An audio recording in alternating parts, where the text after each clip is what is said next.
met how's that now, 8-9 years ago. And when I say met, it was on a Bharat Rakshak forum. So we have our handles, so we don't recognize, or we don't know unless we really know who we are.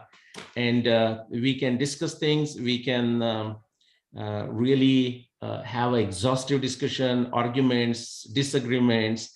And in the Indian tradition of Vade Vade Jayate Tattva Bodho, it really leads to the growth of knowledge. So that's how we met. And over time, we just got closer and closer with the different things that we do. Different areas, of course, but the different things we do. So what I would like to do, like number of you might have seen my talks, some of you might have read my books. If not, I would encourage you after this, if you find what I share with you today exciting, to go into the social media like Google or YouTube. If you type my name, you will find many videos. But what I would like to share with you, and this small group, so really it's very attractive in the sense of we can have almost person-to-person discussion. So that is the great part of this. So in first 40-45 minutes, maybe 50 minutes, and I'll time myself. So don't worry if I go too much over time. In fact, if you get bored, you can start clapping, so I will know I should stop.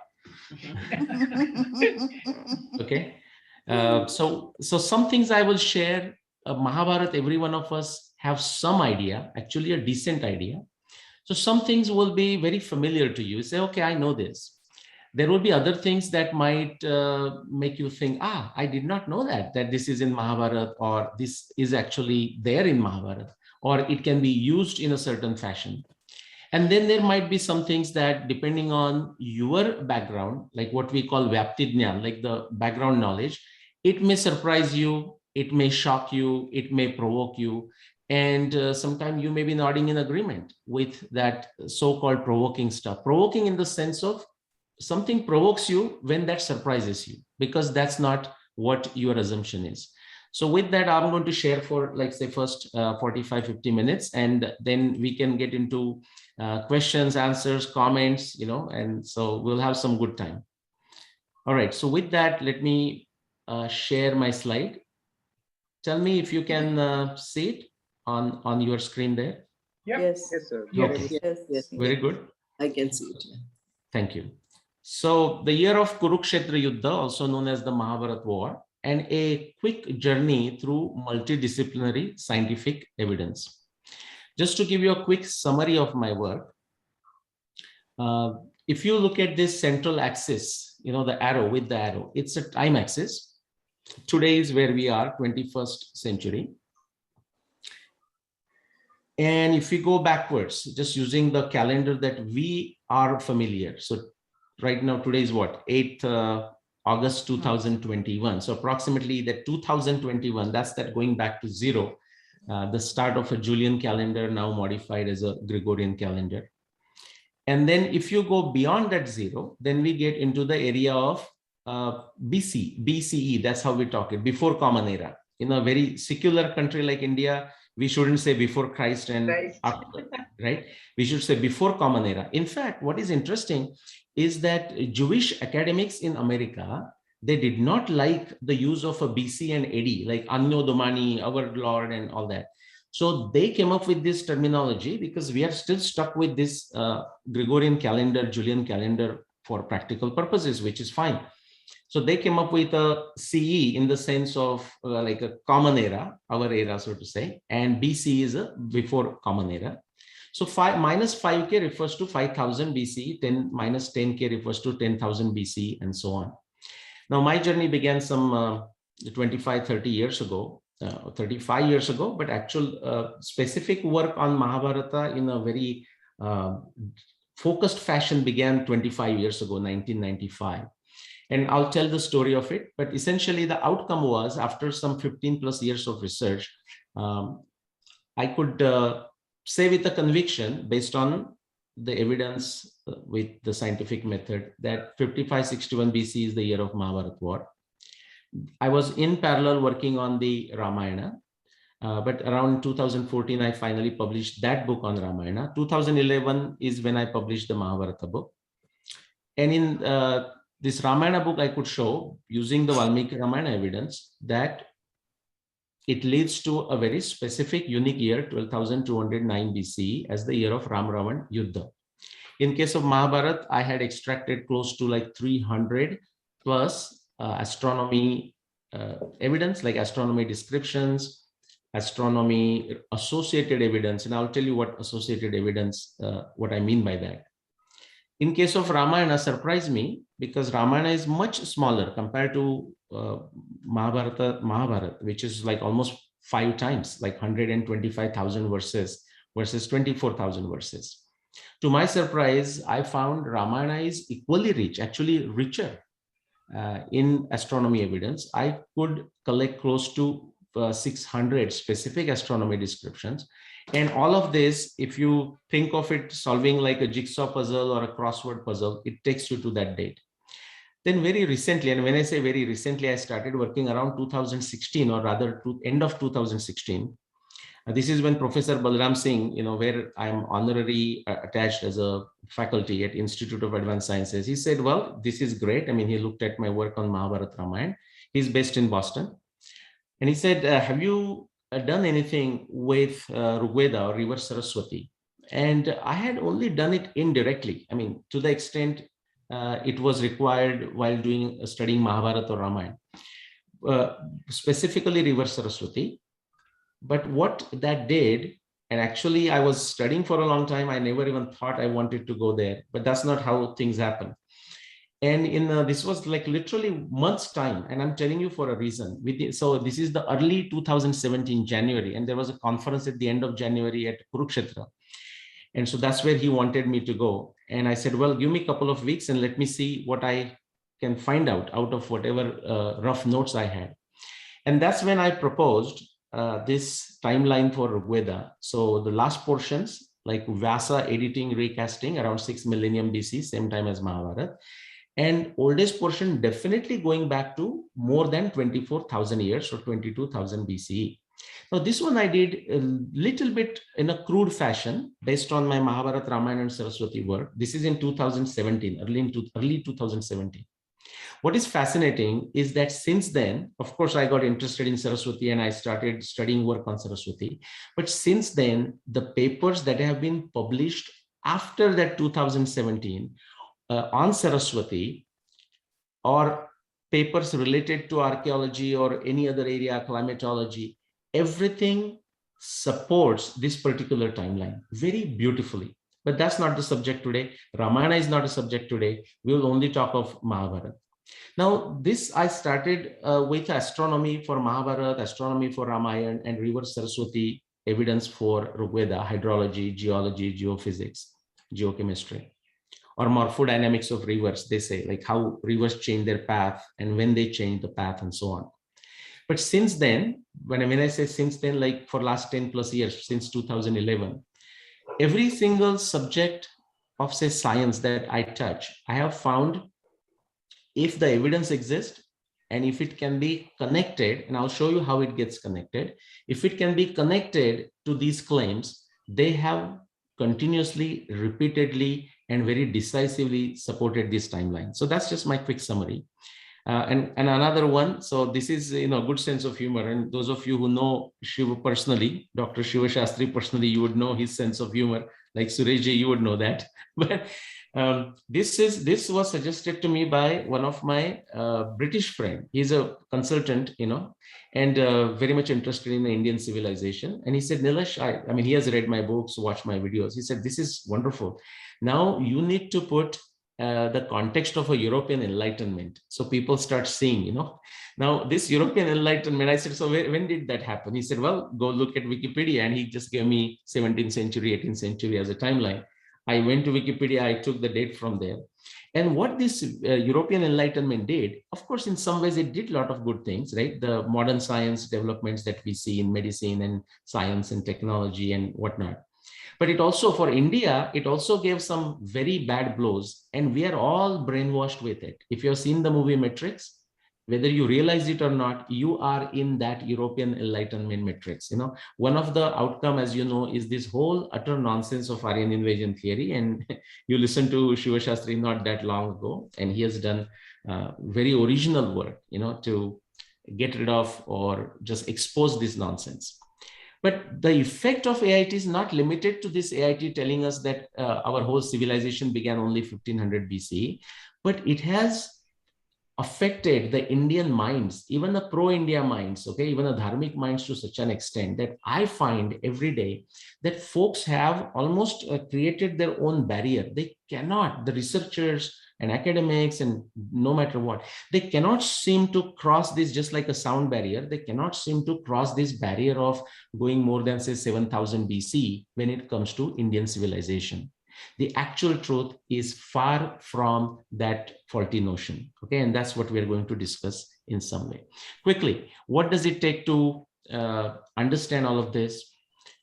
Many people get worried, like, oh, I don't know astronomy, I don't know Sanskrit. Well, these are all useful, but somebody may have all of this in abundance, but if they don't have certain basic things in terms of their psychological setup, mind setup, buddhi setup, but also in terms of their certain intellectual training. Now, intellectual, not in a snobby way, I'm saying. I'll just show you what I mean by that. It's actually very simple, basic common sense.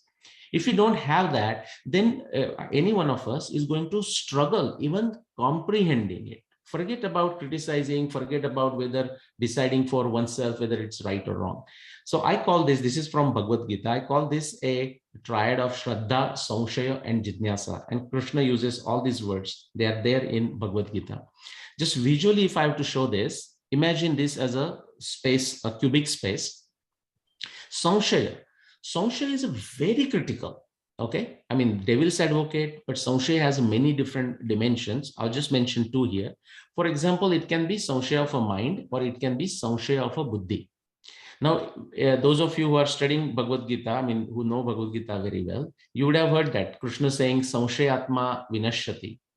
Now, there he is referring to the Samshaya of a mind. Now, on the other hand, if you go to our Shad Darshanas, say for Nyaya Darshana, okay, and so it says what? Prameya, Pramana, Siddhanta, Samshaya, Drishtanta. So the Samshaya is used there in a very positive way, saying Samshaya is a must.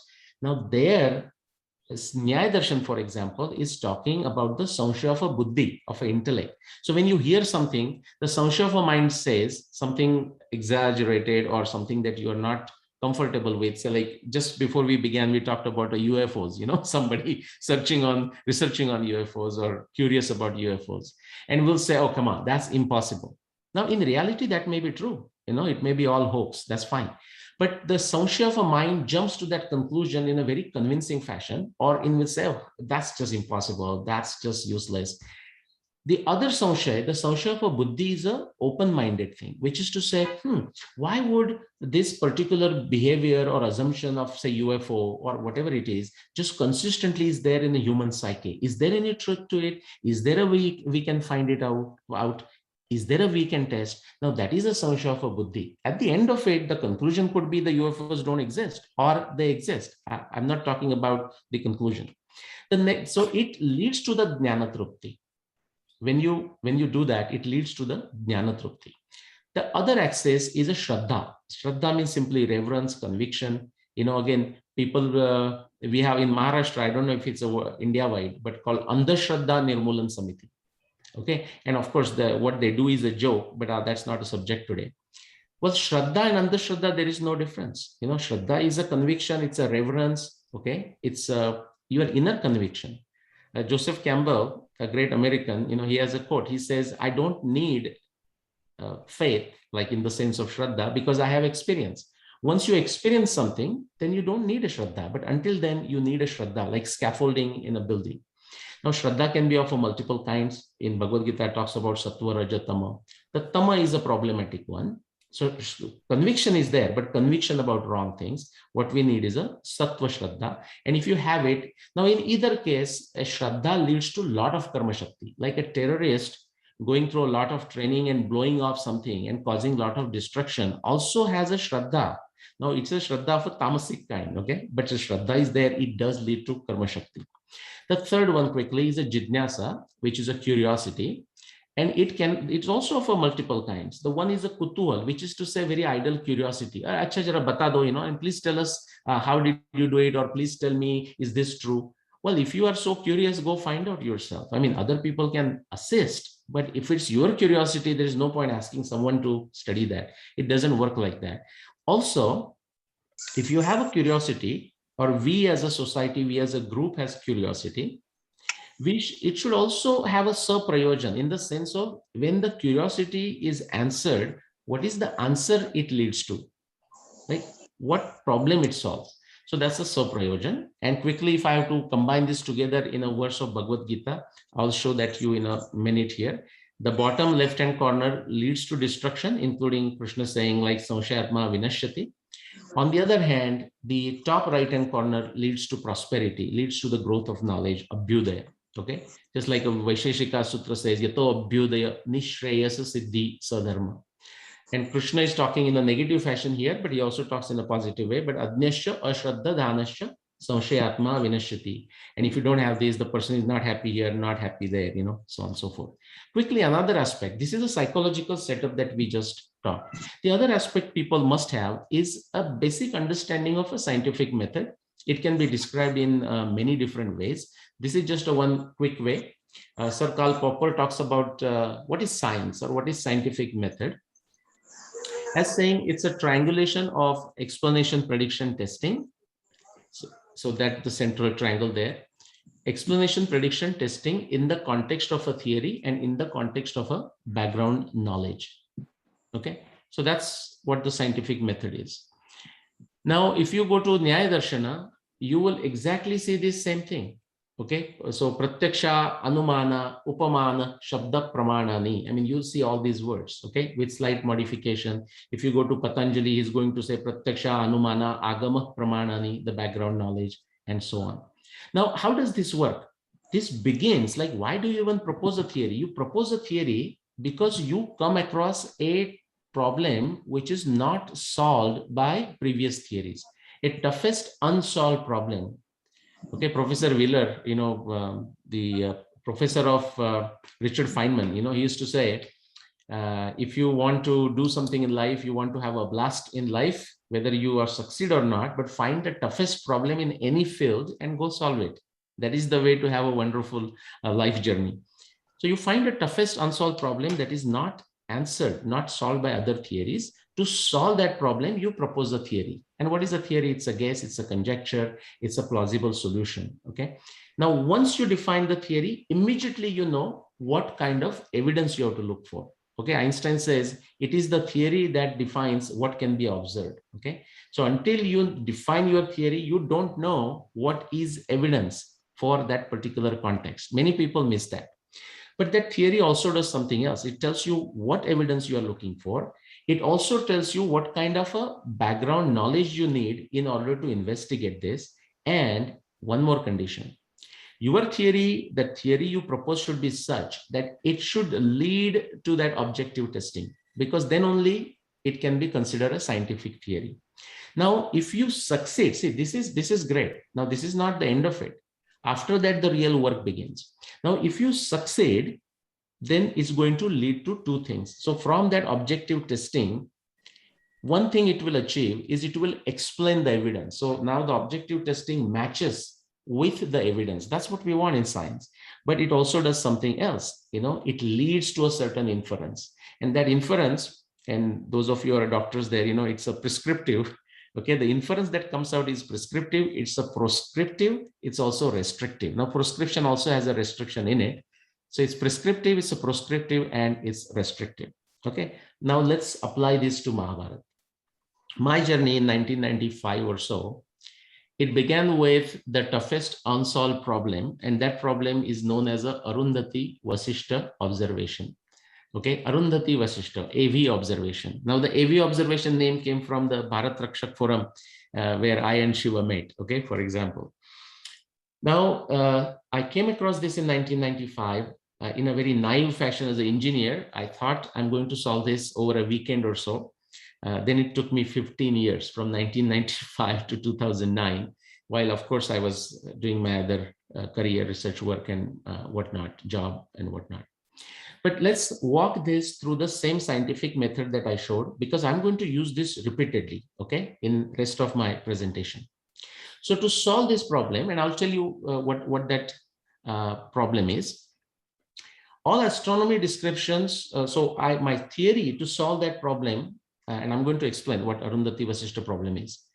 I proposed a theory, and just please listen to read that theory. All astronomy descriptions of Mahabharata text are visual observations of Mahabharata times, visual, actual, factual observations of Mahabharata times. The theory has to be generic. The theory has to be universal. It cannot be restrictive. Okay, only the observations in the certain chapter are astronomy observations or anything like that. No, once you make a theory, it has to be universal. It applies to that core, whatever it is, right? The particular field. Now remember our flow. So once you propose a theory, what happens? Immediately it points to which evidence you should look for. So now I'm looking for every single astronomy descriptions in the Mahabharata text. It led to 300 plus of that astronomy and associated descriptions, and we are going to go through them. Remember, the other theory is immediately it tells you what's the background knowledge that is required to investigate this particular issue. We're using this theory.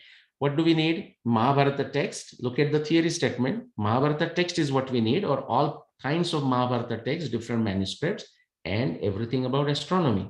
One more thing it does, if you remember, it also, the theory should lead to objective testing of every observation. So whatever I do as a trial and error, like a Tantra Yukti, the different experiments I design, they should be such that they should lead to that objective testing.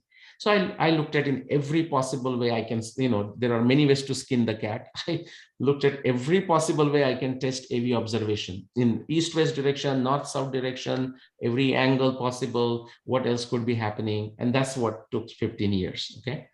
And finally, in 2009, when I succeeded, it should lead to two things. One is it should explain the original problem, which is to say it should solve the problem. Well, now, I will come back to that problem just after this, okay? So I'll explain. So it should solve the problem that was something considered impossible to solve, and it should lead to some conclusion, inference. And what was the inference? When I solved that problem, with a very decisive objective testing, it said that if this observation of this observation of Mahabharata is correct, is factual, as Vyasa has said it in Mahabharata, and if we solve this using astronomy, then the Mahabharata war can only occur between these two dates. It can happen only after 11,091 BC and before 4508 BC. Now that's the beauty of astronomy. Now, that is not to say astronomy is always right. In fact, many times it is wrong. But the answer it will give, the inference it will draw, can be very precise and accurate, in the sense of it could be wrong, but it can be precise. Okay. Now, after I did this in 2009, some almost 10 years after me, another researcher, I'm trying to think of his name, Siddhartha Chabra. What he did is he wanted to test what I have done, is it correct? And he used latest astronomy data and actually came up with an interval which is even further narrow. Okay, so 10,248 BC to 4636 BC. Again, this is a nice, better thing. Okay, even the range where one should look for is even further tighter, narrow, and so on. Okay, so now I'm going to tell you what is this problem. What was this toughest problem? The problem was this. It's the beginning of a war.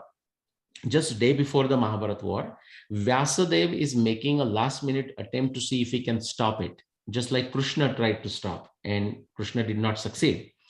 They are ready to fight from tomorrow. And Vyasa comes to Dhritarashtra and he's telling him, look, is there anything you can do to stop this war? And in that conversation, he's giving many signs. He's describing many things, all kinds of things. But he's saying, look, these signs don't look good. For example, like Saturn and Jupiter's are afflicting Vishakha Nakshatra for a year, and so on and so forth. He gives many descriptions. One thing that he gives here is this very tough problem. This problem that was considered tough for last 400 plus years, at least that we know. The verse says, Ya Chesha Visruta Rajas Trailokya Sadhu Sammata Arundhati Tayapesha Vasishta Prushtata Kruta. He says, my dear king, Vyasa is telling Dhritarashtra, many signs are happening. One of the sign is that Arundhati is walking ahead of Vasishtha. Okay, and of course the context tells you it is astronomy observation, and you can read that. Now, why this is a tough problem? Because if you look at it in our times, I'm just taking one slide. If you can, those of you who are driving or so, if you can mute it, that will be good, so I may not have to hear those voices. If we look at in our times, what you find is the motion. If you are focusing the North Pole, all the stars of that area come from the northeast, go around in anti-clockwise fashion, and again set on the northwest side. So if you see it with a binocular or with a naked eye, with a good eyesight, what you will find is Vasishtha is going ahead and Arundhati is behind. Okay, that is their position in the sky. So that is the position now. And astronomically, if you check, go backwards, say 1,000 years, 2,000, 3,000, 4,000, 5,000, 6,000 years, it's the same situation. Vasishtha is ahead, Arundhati is behind. Now, Vyasadeva is saying at the time of Mahabharata war that, my dear king, that Arundhati, that Pativrata Arundhati, she is ahead, walking ahead of Vasishtha. And of course, the context is astronomy context. That is very clear from what is being discussed from that particular verse and the Mahabharata. So that's not a doubt. I mean, that's where you should have a Shraddha, or if you don't have a Shraddha, then you should read Mahabharata. That's what it takes. What is interesting is major Mahabharata researchers I'm talking last 400 plus years, or the Western astronomers or Western Indologists, when they came in contact with this, they used observations such as this to basically claim, look at these Hindus, how useless they are. They can write all kind of garbage like this.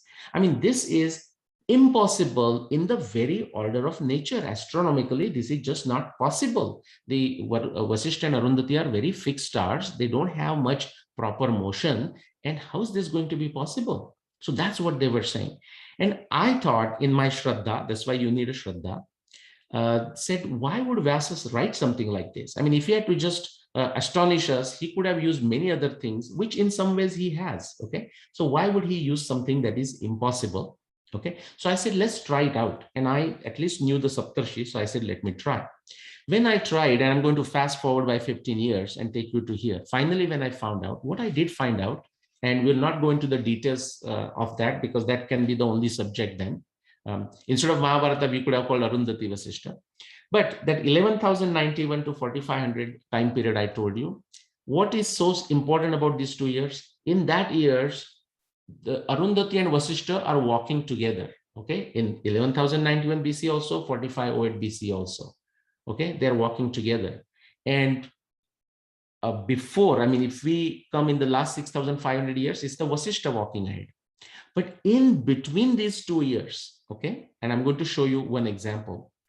Again, remember the motion is from right to the left, anti-clockwise. So if you notice here, this is the meridian I have drawn for a reference. Arundhati has already crossed the meridian. Vasishtha has yet to cross the meridian. And that was the scenario for some 6,500 years between these two dates of 11,091, 45 BC, which is to say, anyone watching from the earth during this time period, they would have seen Arundhati walk ahead of Vasishtha.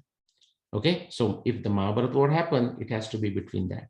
And of course, when I looked at the other evidence and brought it together, that leads to that 5561 BC as the year of Mahabharata war. Okay, so I'm just putting that number here and quickly summarizing Arundhati walking ahead of Vasishtha. That gives us those dates. Then Siddhartha Chabra came in 2019, tried to verify or re-verify and came up with even further tighter dates using more precise astronomy evidence of last 10 plus years. Okay, so now the 5561 BC does fall in between. That's all I want you to notice. Remember, we talked about the 5 things that if you are doing anything in a scientific fashion. So that's my theory. Evidence objectively tested. The answer is yes. Did you test it objectively or not? Could you draw a logical inference? The answer is yes or no, and a background knowledge. Okay. Now, from that, how do we get to a specific year? Okay, let's see. So there's a Bhishma Nirvan, and related to Bhishma Nirvan, there is a lot of evidence. For example, many of you would know that Bhishma fell in the battle on the 10th day of the war. The Mahabharata war was for 18 days. So that we are starting counting the Bhishma's time on the Sharashaya, bed of arrows, from the 10th day of the war. So that's where Bhishma fell in the battle. Then, and since then he's lying on the bed of arrows all the way to the day of winter solstice, Uttarayan, okay, Bhishma Nirvana day. Now, what happens in between? Again, Mahabharata is beautiful. And this is what I call associated evidence. So the day of winter solstice gives me the astronomical point of view, the beginning of the war and the timing of that war, which many of you would know that it happened during the month of Margashirsha. That's why we celebrate Gita Jayanti in a Margashirsha Mahina month. But also Mahabharata has evidence, and I'll show you on the next page. That also shows that it happened during the month of Margashirsha. Okay, how beautiful.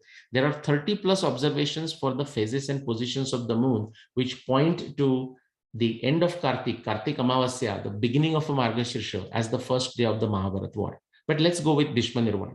So he fell down on the 10th day of the war. Then Mahabharata tells us that the war continued for additional 9 days up to the 18th day. So Bhishma is on the bed of arrows for 9 days. Then Mahabharata tells us that after that they went to the bank of Ganga, like Yudhishthira and a party, and stayed there for a month. Deliberately, I'm taking smallest number. In reality, it can be 30 days. I took the smallest possible number for the fastest moon cycle. Okay, it's called what? The sidereal lunar month. Okay, from nakshatra to nakshatra. That's 27 days. Otherwise, it's 30 days from phase to phase. Then after that month-long stay on the bank of Ganga, they came back to Hastinapur. They did few things like Rajyabhishek, assigning posts, assigning palaces. This is when Krishna tells Bhishma, hey, we have to go and meet somebody. Somebody is waiting for you. And Krishna is referring to Bhishma. They all go to Kurukshetra to meet Bhishma. And this is the day when Krishna tells Bhishma that he meaning Bhishma, has additional 56 days to live. Panchashatam Shatcha Kuru Pravira Shesham Dinanam Tava Jivitasya. What it also tells you, by the way, as a sidebar, is how precise they could predict even the day of winter solstice and so on. Very sophisticated astronomy. But that's not the only verse why you have to believe the sophisticated astronomy. You will see how sophisticated it is, like Arundhati Vasishta that I just showed you. So if you add those days, and there are many other references, but I will not go through them, 9 plus 27 plus X plus 56, what you know is that Bhishma was on the bed of arrows for a definitely minimum of 92 days. I'm not saying 92 days, I'm saying minimum. So he was definitely there on the bed of arrows for more than 92 days to the day of winter solstice, and war began in the month of Margashirsha. Now let's see how we can bring this together astronomically.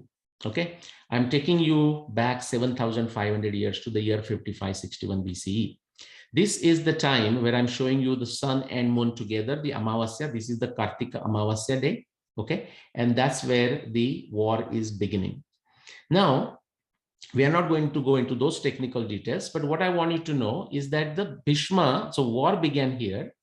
After 10 days, Bhishma fell down. And from that time, he is on the bed of arrows all the way to the day of winter solstice, the Uttarayana. Okay. Now, if we go backwards from Uttarayana, what happens? Our Indian system, the Rutus are divided as a 6 Rutus. The whole year is divided into 6 Rutus, approximately of 2 months each, solar months. So if we go backwards, the whole time of a Hemanta Rutu, that's 60 days. Then the second month of Sharad Rutu, that's 30 days. So that's 90 days Bhishma is on the bed of arrows. But remember, we need 92 plus days. So if you now take those additional 12 days, now why I'm taking 12 days? So 90 plus 2 is 92.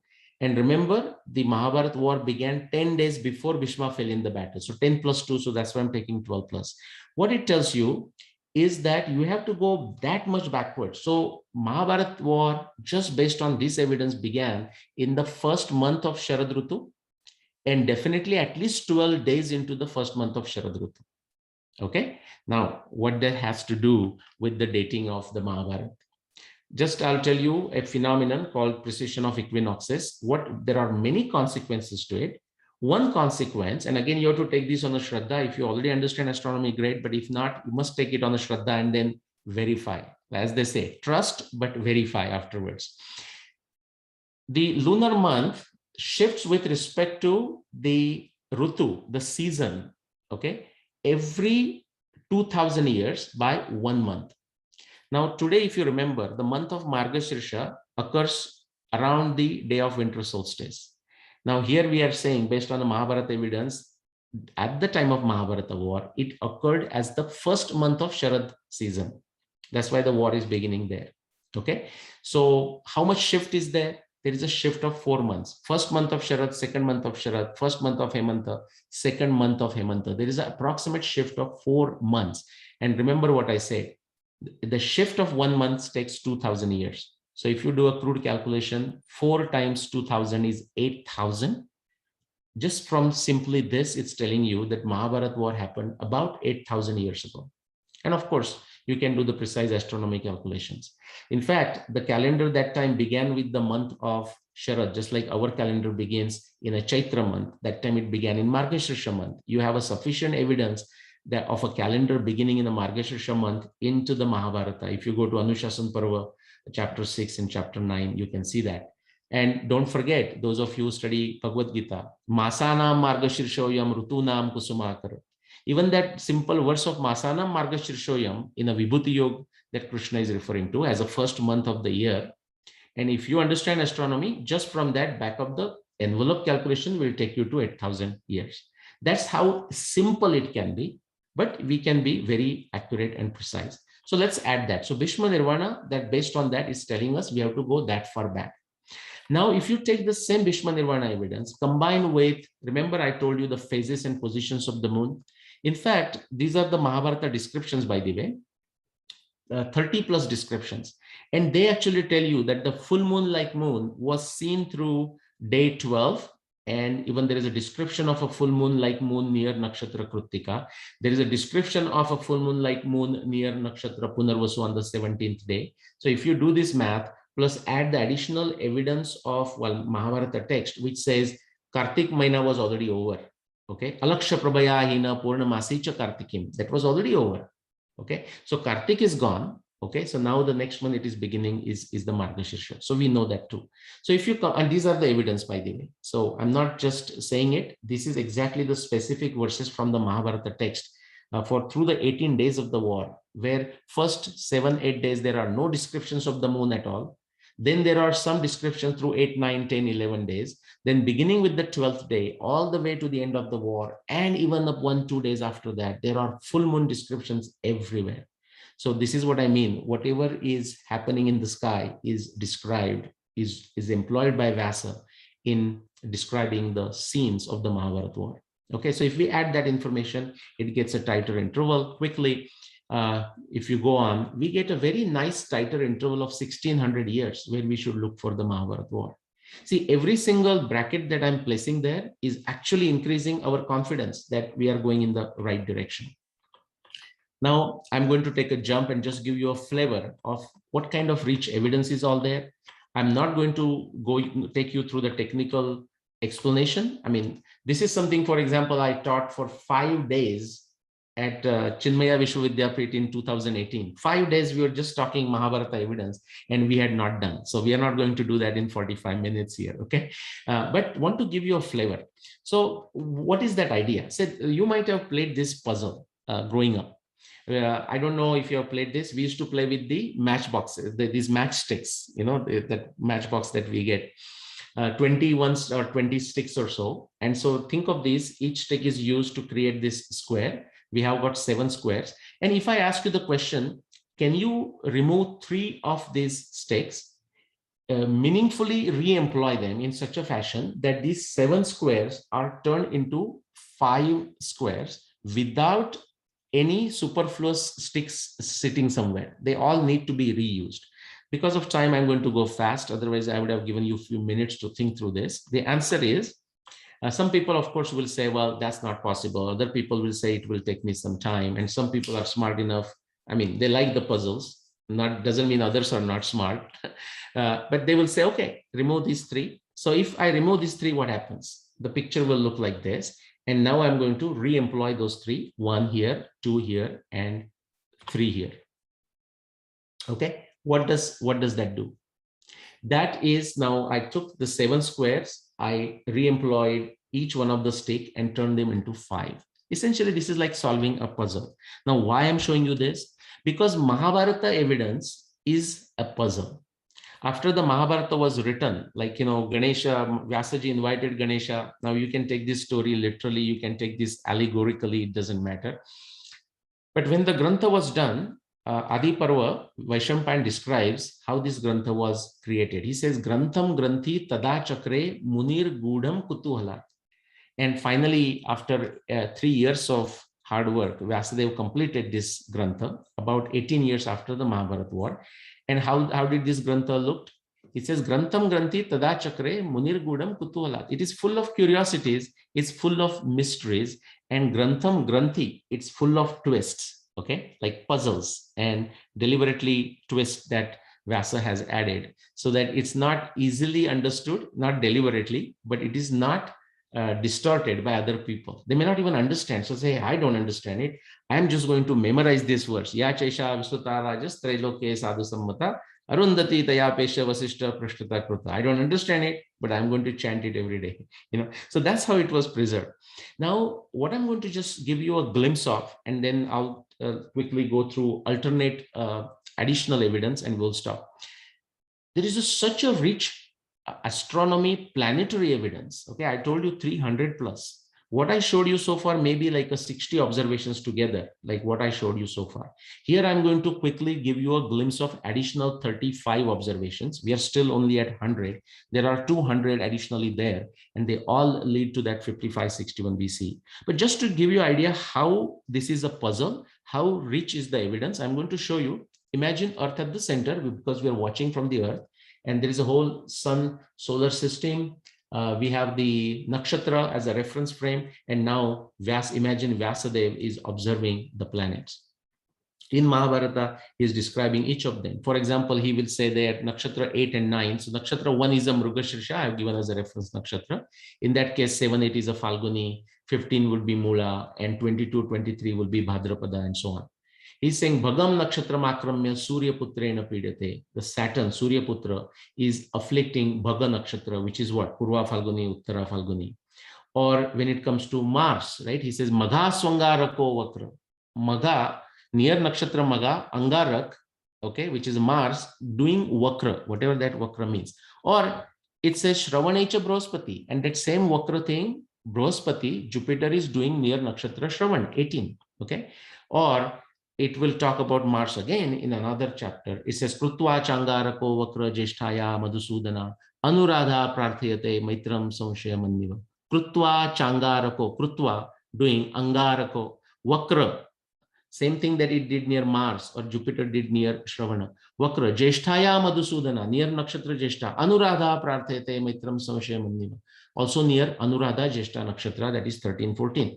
Okay, I'm just calling those oblique motion because that's my original contribution, that the Vakra that is referred to in the Mahabharata is not the Vakra in the sense we understand today in modern astronomy, Indian astronomy, as a retrograde motion. I'm going to show you what retrograde motion is too. There is a R there. Just the next one.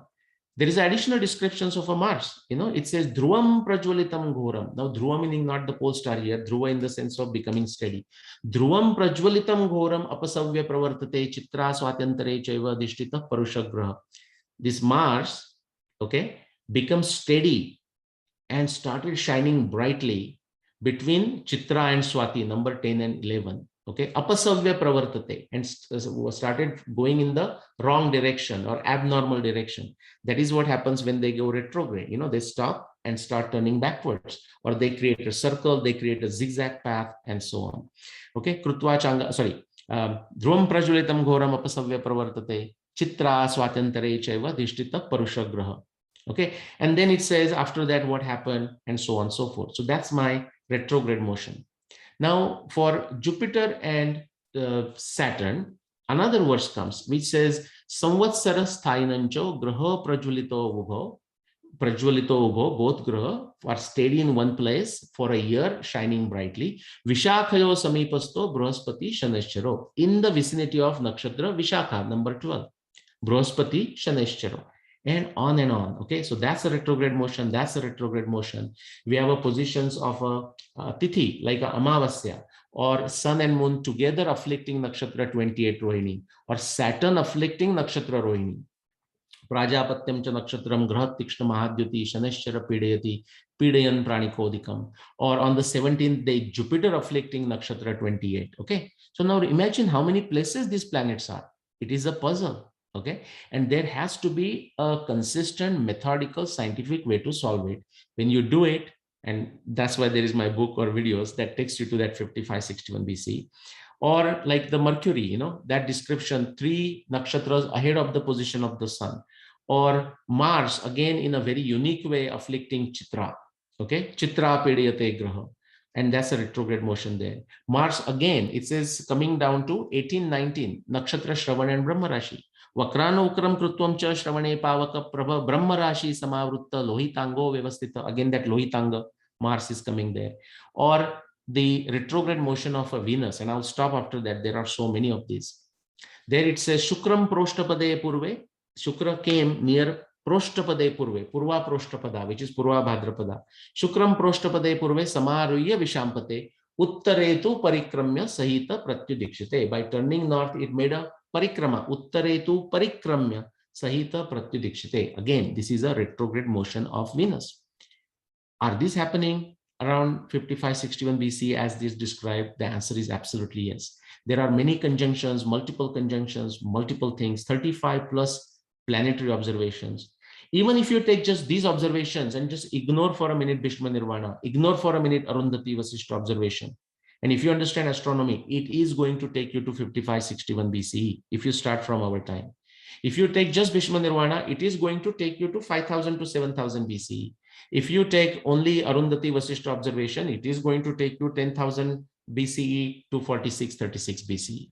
No matter what, all paths lead to Rome, you know, as they say, all path leads to 5561 BC. Okay, now this is astronomy. And that's the sequence I figured it out. Okay, this is a sequence to explain it to people, you know, the sequence versus a problem solving, how you go start with approximately right and then try to get precise, accurate, and nail it down, okay, to a specific year. Now, as I said, this particular, I'm going to go maybe 5-10 minutes over this, okay. This particular year, I identified using only astronomy evidence. But as I said, in the last 10 plus years, when I started looking at evidence coming from other disciplines of science, if evidence exists and if it can be connected using the Mahabharata narration to the Mahabharata descriptions and the evidence, then it does point to, it supports this, it corroborates. In a scientific language, we use the word corroborates. It corroborates, it tends to support this claim of 5561 BCE. And just to give you an idea, I have just put some different areas there: geology, archaeology, hydrology, climatology, agriculture, hydronomy, paleobotany, ancient Indian narratives, meaning other narratives like Ramayana, Rigveda, Puranas, travelers' records, genetics, genealogy, what else I'm missing here? Domestication of horses, oceanography, seismology, climatology, okay, many. And astronomy, just one bullet there. Now what I'm going to do in next few minutes is quickly share with you a flavor of it, how this date is supported by multidisciplinary evidence. Quickly, if you are wondering, oh, but where was agriculture? Now, you know, that's our European Enlightenment brainwashing coming into the picture. They told us 1500 BC is when the Aryans came and wrote the Rigveda, and we say, oh, yeah, must be true. The white guy is telling us, right? How can he be wrong? The archaeology, agriculture evidence in India, many of us are so lazy that we don't even bother to read, you know. The evidence goes back so far, it's just amazing. Just on a pure archaeology, just if you go to the Gujarat coast, the evidence goes back to 30,000 years. Not many people know it. Now, I don't want you to give you the impression that this temple was built then. No, this is our Dwarkadish Krishna temple, just to show you the area. How many of you know that the evidence of a dental surgery, the oldest dental surgery that the evidence exists, goes back to 5000, 7000 BC in the world? Well, the next surprise, if you are not aware, that evidence comes from the Sindhu Saraswati civilization. One more thing, the paper is written by a white guy, so we have every reason to believe that must be true, right? Again, we are brainwashed enough in the matrix. So yes, the dental surgery was being performed, however crude or however sophisticated, we don't know that. No reason to believe it was a crude. If you look at the evidence, was done 5000, 7000 BCE. This picture below is from Mehergarh in Balochistan, that is Bharatavarsha. The places to store grains and so on, that goes back to 7,000 years, 7,000 BC rather, 9,000 years. Let's look at the climatology evidence as it relates to Mahabharata. Okay, because Saraswati, now I don't have a time to talk of Saraswati evidence. Actually, the grand Saraswati of Mahabharata, sorry, of Rigveda stopped being grand 20,000 plus years ago, 20,000 BC and before. That's why how I came to that 22,000 BCE or before for the oldest portion of Rigveda. Okay, so Saraswati is now becoming smaller, and at some point it became smaller and smaller. It still existed. But if you look at the Mahabharata description, there are 100, 200 descriptions of Saraswati in Mahabharata. Sometimes it's flowing beautifully. Other times it has disappeared under the sand. Some other places it's coming out of the sand. There is also a Vinashan place where Saraswati is no longer flowing, and that's the end of Saraswati right inside the Rajasthan desert. So how do we describe, if that is happening and if Saraswati is gone, how do we describe these? How do we explain these descriptions of Saraswati in the 6th millennium BC? The answer is in the climatology data. This is a paper of Anindya Sarkar from 2016. This blue color is not done by me. It is from the original paper. Just for a reference, I'll tell you where the year of Mahabharata war is. This is the evidence from 3 different areas like Arabian Sea, the dry lakes of Rajasthan. Now they are dry lakes. There is no water there. And many other pieces of evidence from the Sindhu Saraswati civilization. They all are talking about the intensification of monsoon from 7,000 BC to 4,500 BCE. Now that starts explaining why there could be water, significant water in some places in the path of Saraswati during the Mahabharata times. Okay, let's go to oceanography. Now, quickly that comes to mind in oceanography is Dwarka. And Mahabharata tells us that Dwarka, Krishna's Dwarka was flooded and therefore destroyed 36 years after the Mahabharata war. Let's begin with the Mahabharata war. Mahabharata war, see, remember this scientific method, like the framework? It is so flexible, it's so beautiful. You can start from any point, okay? That way you feel confident and try to answer something that you are not confident. So now that we have come from 5561 BC, I put that as my inference. So if that is true, if that's my inference, then my prediction is what? The year for the flooding and destruction of Dwarka must be 5561 BC plus 36 years as a prediction, 5525 BCE. Then I should ask the question, is there evidence for it? Now, what kind of evidence I would be looking for? I would be looking for oceanography type of evidence, seismology type of evidence. So once I decide that, it tells me what kind of background knowledge I need. Then I can go in search of evidence to see I can objectively test it. The answer is yes. I'm going to bit speed forward because of the timing. I'm already gone slightly over my time. So this, if you go look for evidence around the world, it's there everywhere for 5525 BC. Okay, wherever I'm making the stars. If you like cricket, you know, West Indies. Okay, and this other star is in Istanbul, Turkey, where Asia and Europe meet. Okay, of course, there has to be something from the west coast of India, Dwarka, and very recent evidence, 2020 evidence from the east coast of India supporting that same dates. There is evidence on the east coast of USA and in Australia, like Great Barrier Reefs. I'm not going to go through that. I'll quickly walk you through these 4 stars. This is a research done in 1995, again, from the same place where I did my master's, Paul Blanchon, working in geology. What he showed is that there was a sudden rise. The CRE refers to catastrophic rise event. As the ice age kind of came to an end and the water started melting, you know, so these are slowly going up for last 20,000 years. But while they are going smoothly, there were sudden catastrophic events.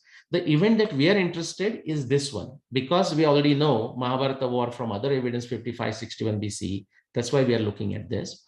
A sudden rise of 6.5 meters in 5600 BCE, which is our time, plus minus 130 years.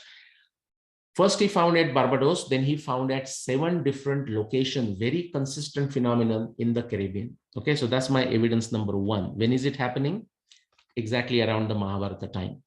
But some of you will say, well, but that's in Caribbean, what about Dwarka? Before we come to Dwarka, let's go to Istanbul. What you see here is in the southwest side here, there is the Mediterranean Sea coming to Sea of Aegean Sea, Sea of Marmara. And then if you have been to Istanbul, okay, so this is Istanbul here. Istanbul airport is right here. And the Bosphorus Channel, before that time, the Black Sea was not a salty water sea. It was a small sweet water lake. We have a sufficient evidence of that. This is a work of Columbia geologists Ryan and Pittman. Okay, in 1998 they published this. What they have shown is the Black Sea, the turning of a Black Sea into a brackish water sea was an instantaneous process, and they have shown this with the evidence of 8 different parameters by studying this area. And do you know when that happened? You can mark it. That, sorry, the year was not shown. That comes to 5550 BC plus minus 50 years.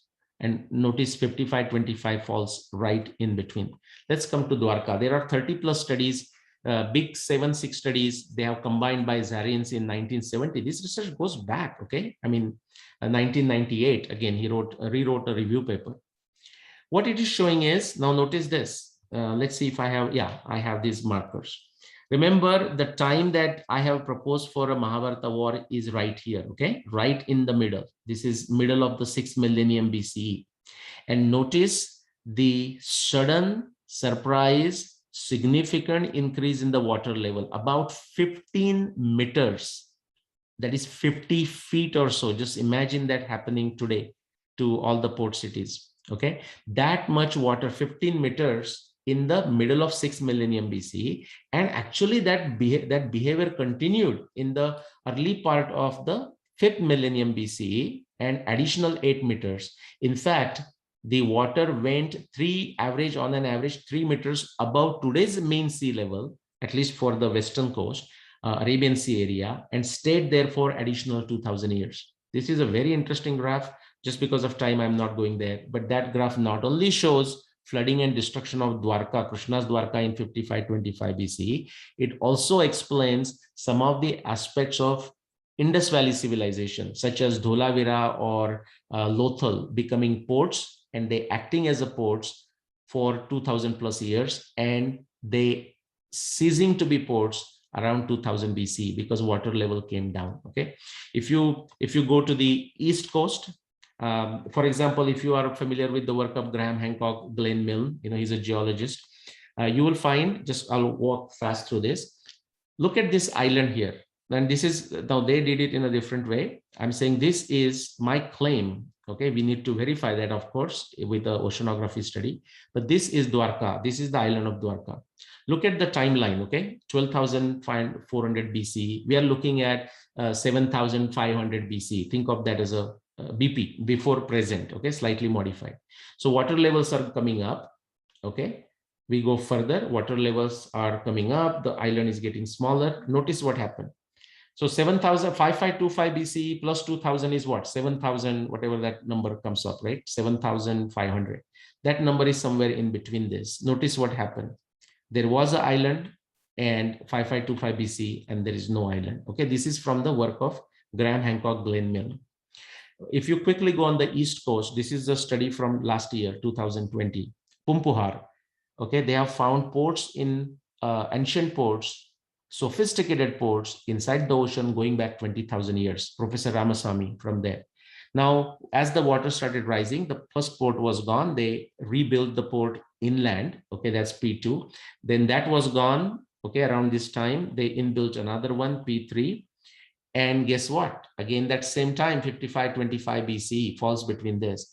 There was not only the destruction of a port 3 at Pumpuhar, but the water ingressed some 10-20 kilometers inside all the way to Mayuram and stayed there. This is very important. If you saw the previous chart, the water went up 3 meters and stayed there for 2000 years. The water stayed there in Mayuram for some time.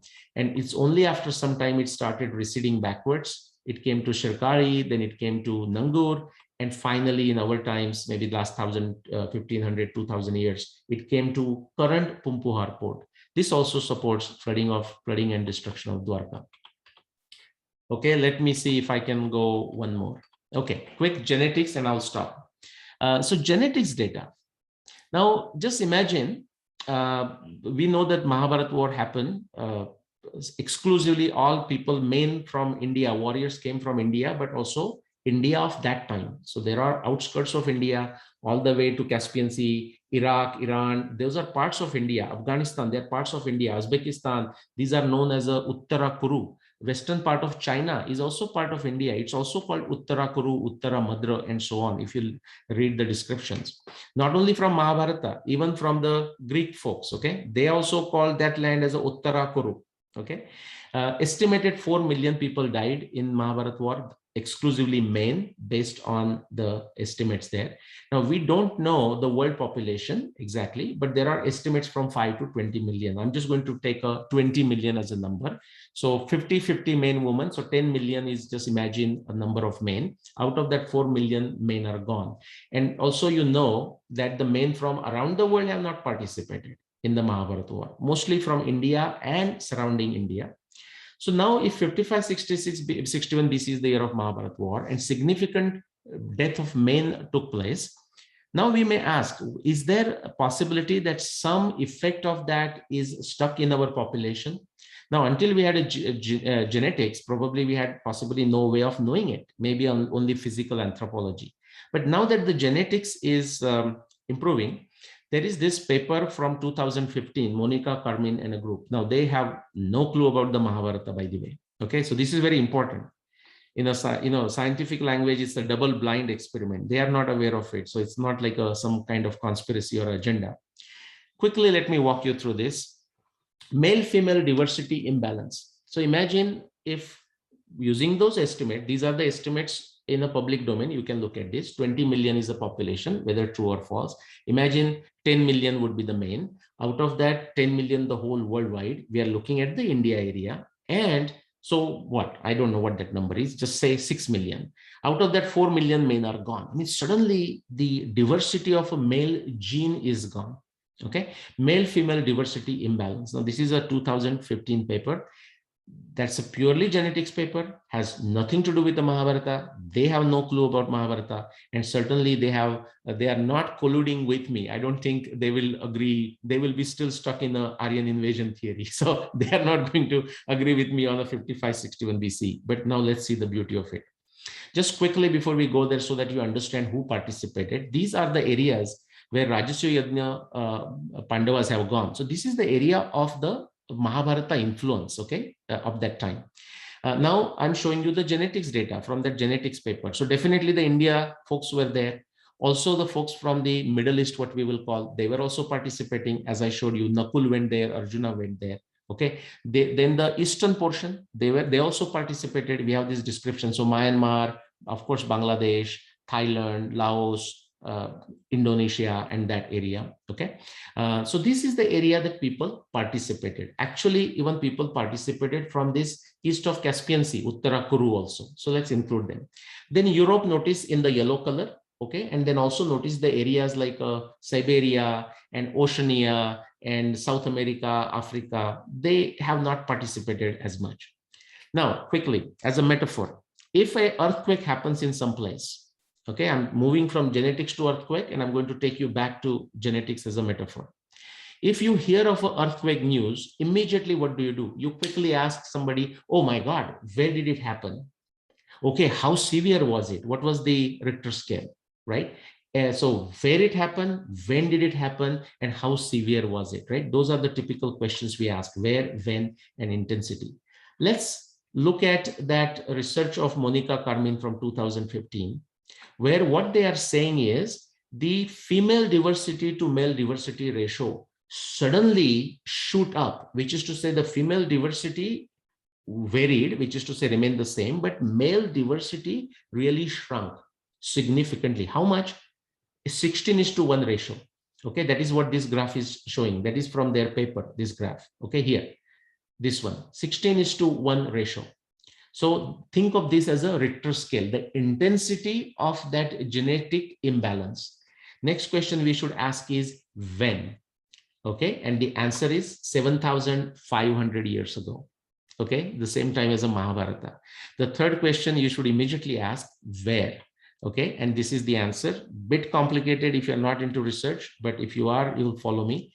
Don't get confused by the straight lines. Sometimes the data points can be just two, but if you are connecting with a line graph, you are going to connect in some fashion. You may connect straight line, you may go convex, you may go concave. So don't read too much into it.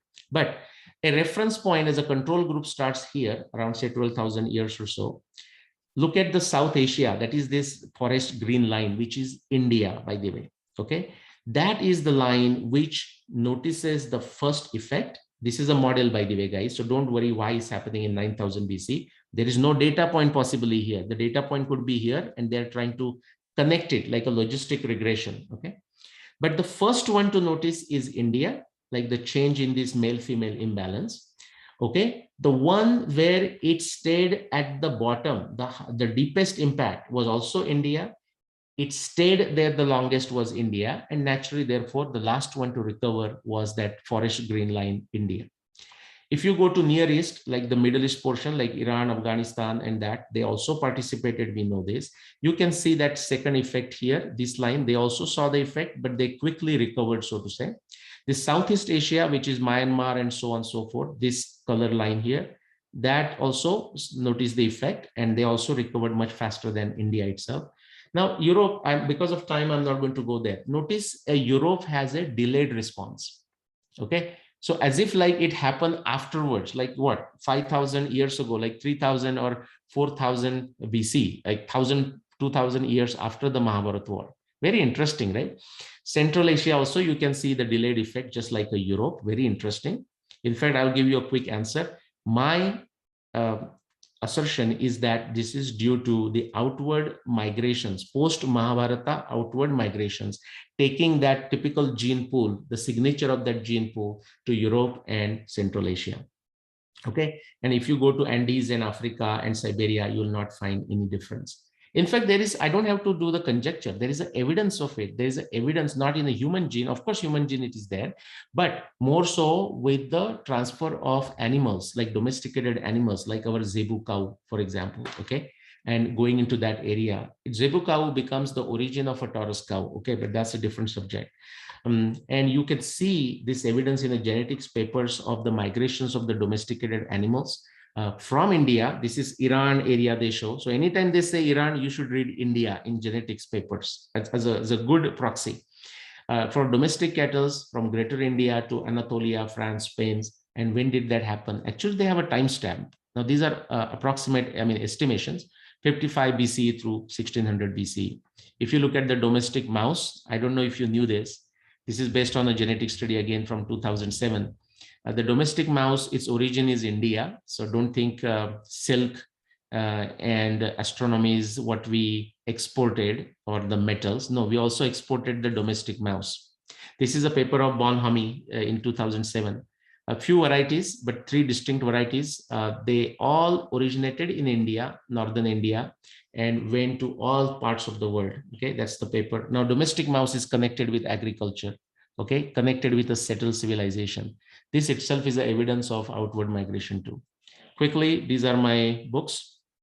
If you are in India, through Subbu Publications. Okay, but Dr. Shiva Shastri's book is also published. It's also available on Amazon, but it's also published through Subbu Publication. So please consider reading that. Please consider reading this. If you are outside, then on Amazon, and Shiva Shastri's book is also there on the Amazon. But if you are in India, it will unnecessarily cost you more. But these are the books on Amazon. And quick summary, archaeology can corroborate, but it can never prove anything per se. Science is about more likely versus less likely scenario. If you are looking for a sure shot answer with a 110% confidence, it's not there for anything, not for Newton's theory, not for Einstein's theory. It's always a more likely versus less likely scenario. Corroboration, falsification is the right language. Prove, disprove is the wrong language. Shraddha, Samshay, Jidnyasa is important. But you also need Vijnana Buddhi. You also need a Tarka Shastra. Mahabharata is our Ityas, inspiring and objective. We must own it. for that, we need to do Swadhyaya and Tapasya. And let's do our Swadhyaya, let's do our Tapasya. Sorry, I went over time here. So I don't know if I left any time for question and answer. So hopefully I didn't bore you, and it's open for any quick comments, questions, objections, etc. Thank you. So just a comment, I am a regular listener of your presentation on your channel, also Jaipur Dialogues. You are regular on that Jaipur Dialogue. Recently I bought this book. I'm reading this book right now. Awesome book, awesome book. Thank you very much for making us aware about the historical and the scientific aspect of our books. Thank you very much. Nilesh, it was a grand show. It was thank you. superlative. I want to ask you one thing. Can you explain the precision? Yes. So precision is, and glad you asked that question, because it is the foundation. It's like a first principle, you can say. Like if you are doing physics, the Newton's laws are important, in that sense, or law of conservation of energy or mass. It's that important for astronomy. So let's begin. I mean, I'll do it in a very short way. So Earth is here and Earth is rotating around itself. Okay. And that causes the day and night. Okay. That is happening. Just forget that. That same Earth is inclined at an angle with respect to the sun's position, like sun's path around the Earth or Earth's path around the sun as a reference frame. So it's inclined. So if this is the sun, Earth is inclined at an angle. Instead of being straight, it's inclined at an angle with respect to the sun's path. Now, if you draw a axis, imaginary axis through the Earth's center, it will be also inclined, therefore, and up in the sky, it will point to certain point. If there is a distinct star, we call that a pole star. So Earth's axis is inclined like this with respect to the sun's position. And of course, every day it is rotating around itself. It's also rotating around the sun. That just continues, but Earth's inclination doesn't change. It's like this.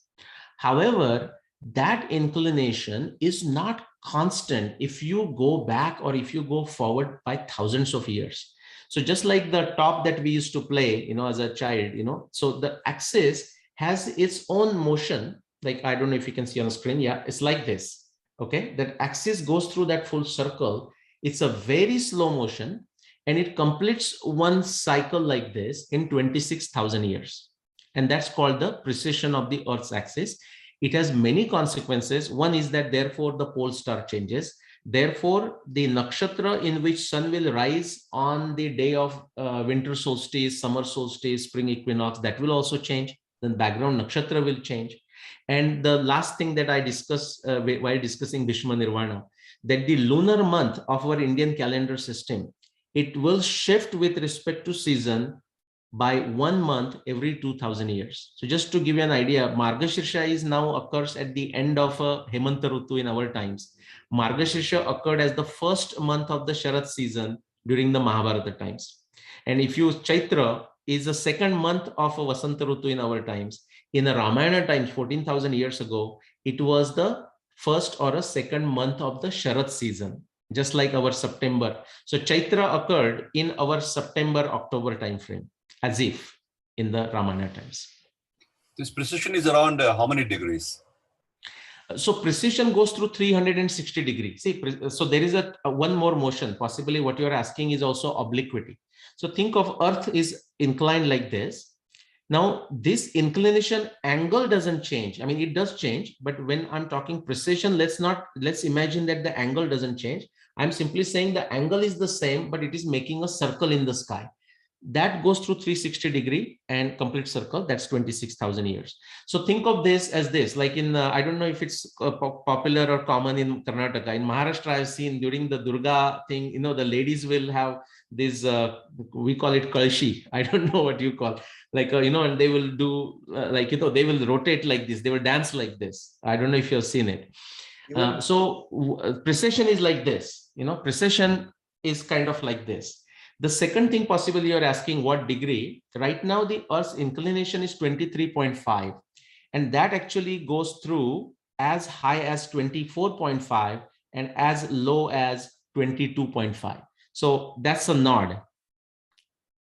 and there is also this motion. Okay, so the nod goes through this 24.5 to 22.5, and that complete circle of a nod takes 41,000 years.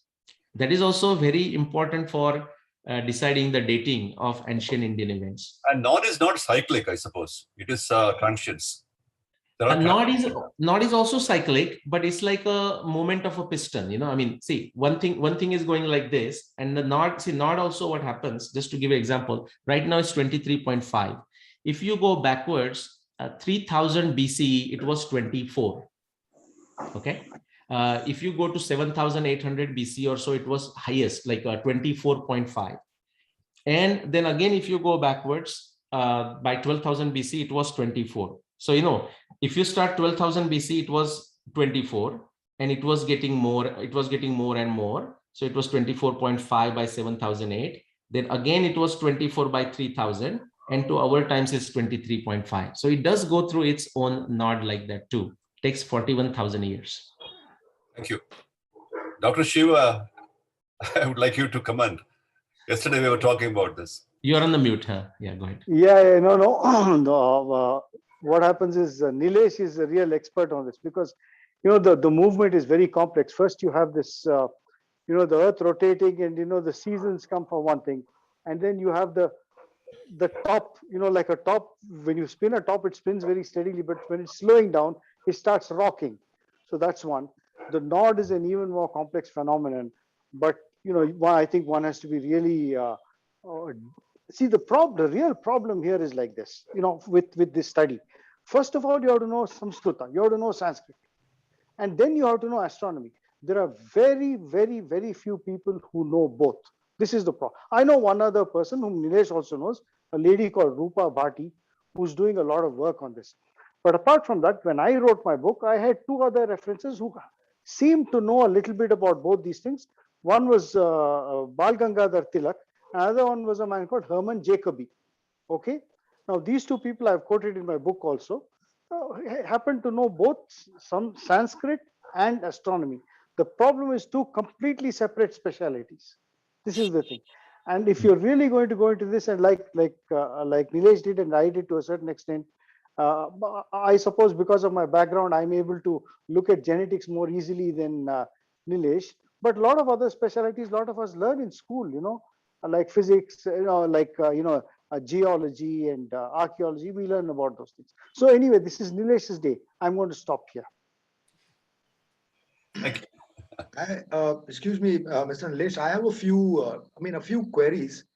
I picked up this book, I don't know, about say around 8 years or 5 years back. It was by Swami Prakashanand Saraswati, The True History and the Religion of India.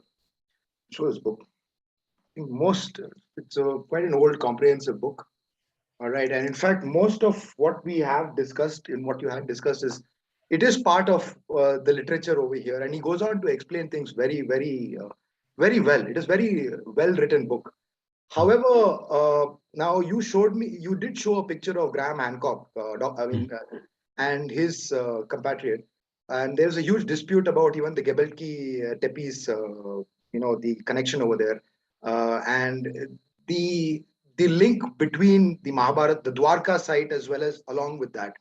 And the dispute is that it is always hunter-gatherers. These are all just hunter-gatherers, their creations. They don't have any sophistication.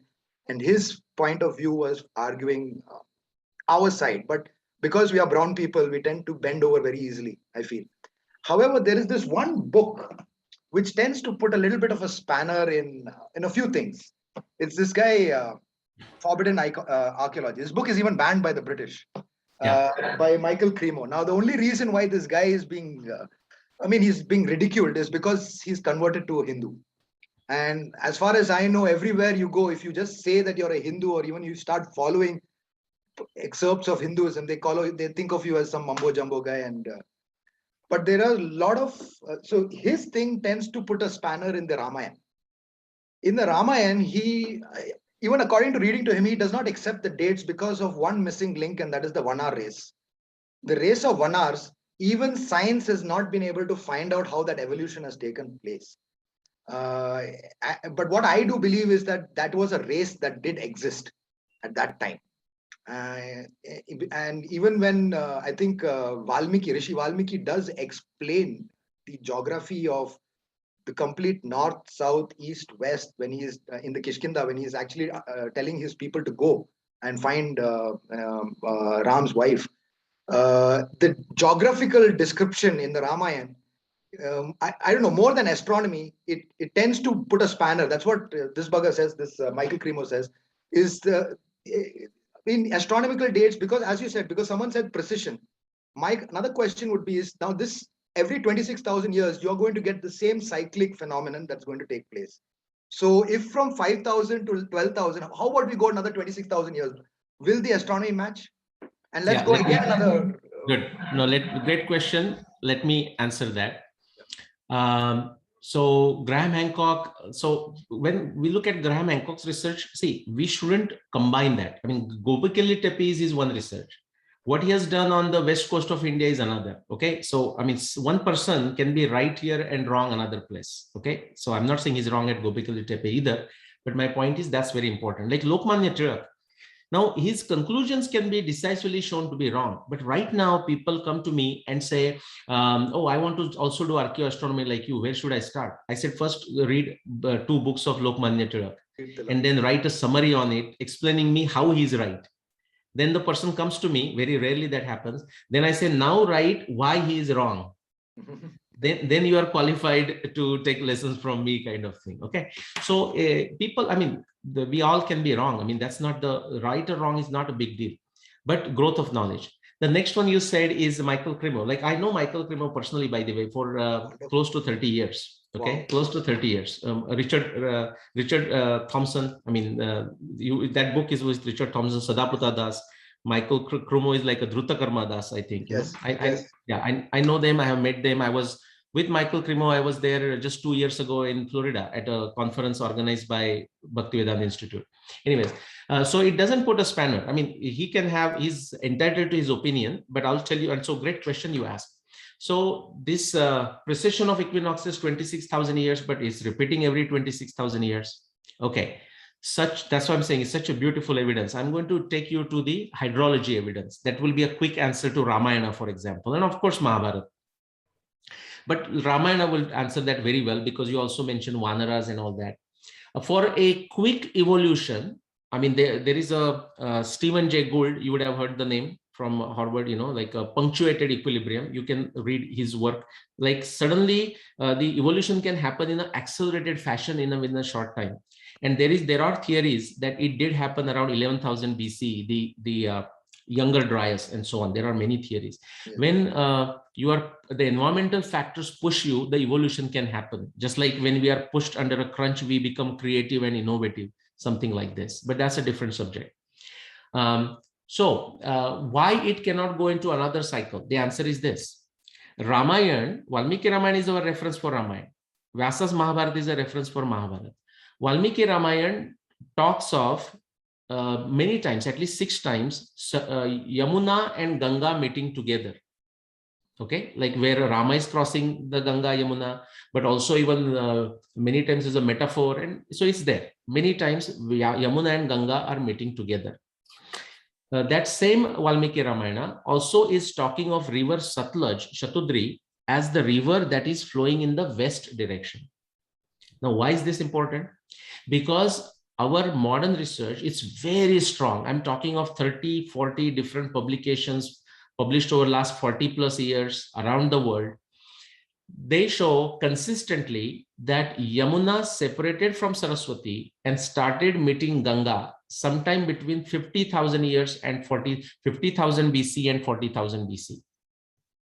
And Satluj, which was coming straight south and becoming part of Saraswati, sharply turned westward near Rupanagar or Ropar in Punjab and went all the way and then met Ravi and then eventually Sindhu. That happened. Again, this is a 2017 Singh and IIT Kanpur paper. And it has been verified by many others, like Dave 2018 and just on and on. Clift, I mean, I can quote 15 papers. There was an Indian scientist, in fact, that did, he was the one who proved the underground rivers. And he, in fact, he went to Amazon to prove it. and say that, look, there is a river that actually, when they disappear, they tend to go underground.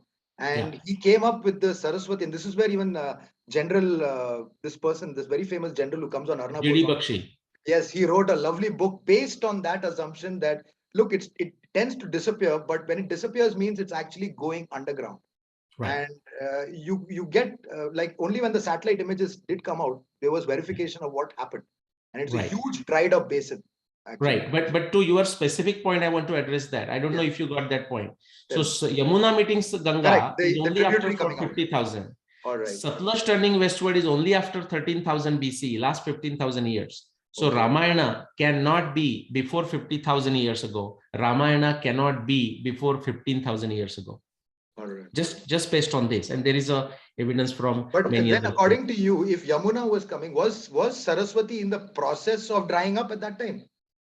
All you have to do, Sid, is wait for 10 more days. My talk at Sangam is coming. Okay, River Yeah. Saraswati. So my next thing was about your. I keep actually commenting on the YouTube videos. I'm one of those trolls that keep commenting on that, on your Sangam talks, as well as the other one, the other person has mentioned.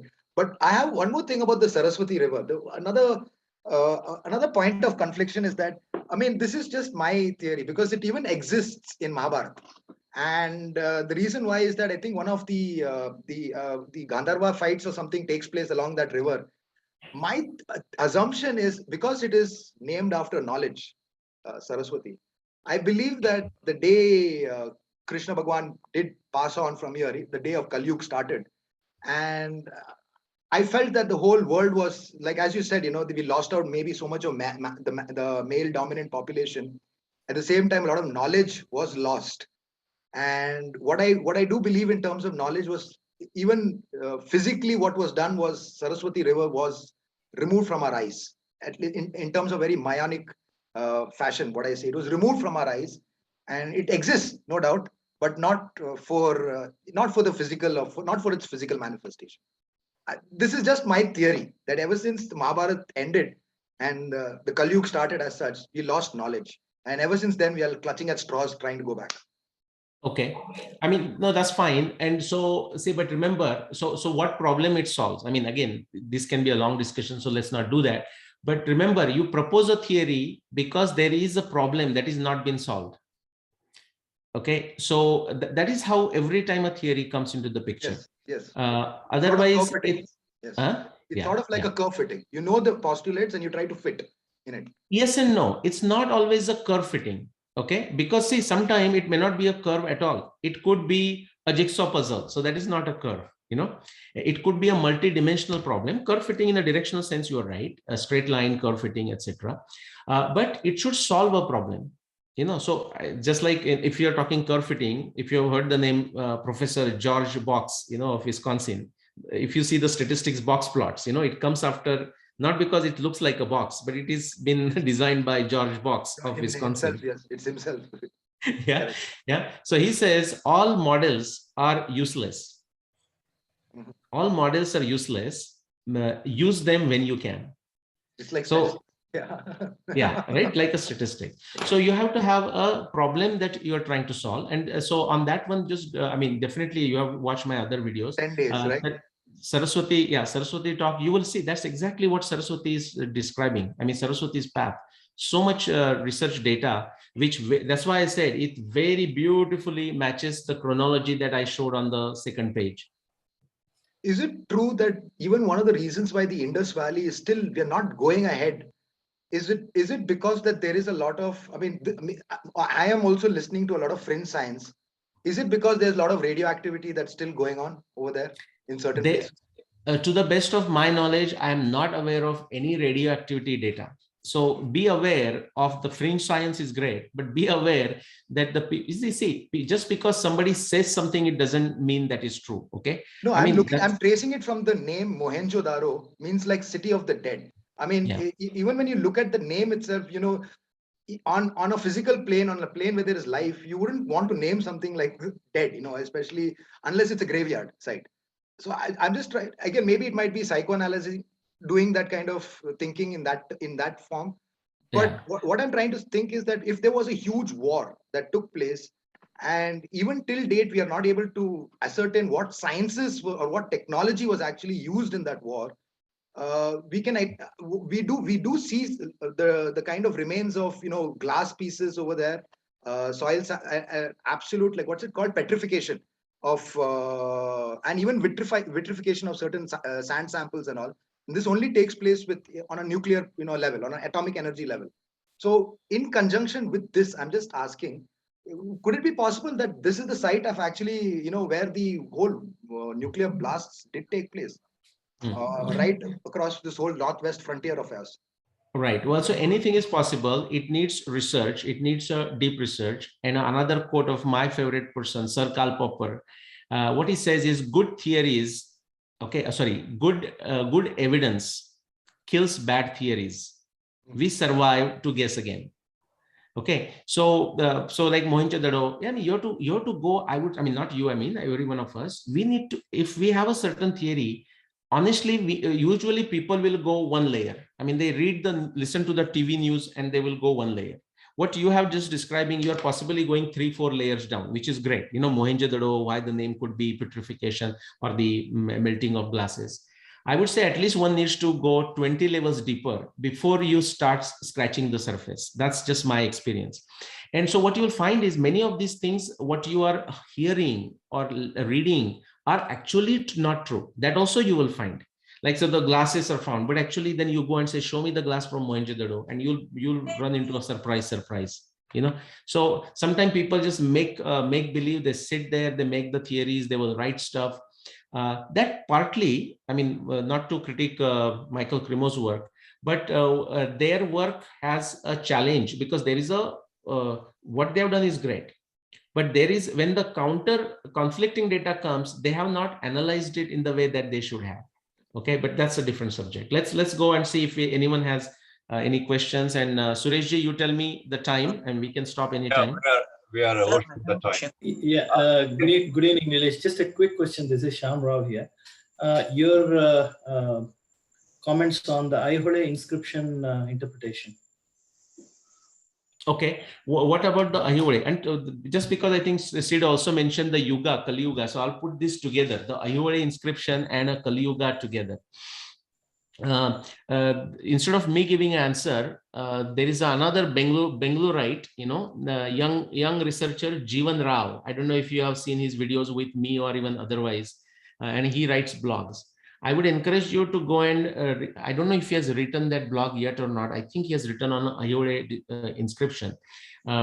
So I will not give the details, but that whatever is referring to, it is not according to him, and I am convinced that directionally he is right, has nothing to do with the word Bharata. There has nothing to do with the Mahabharata war, number one. Okay.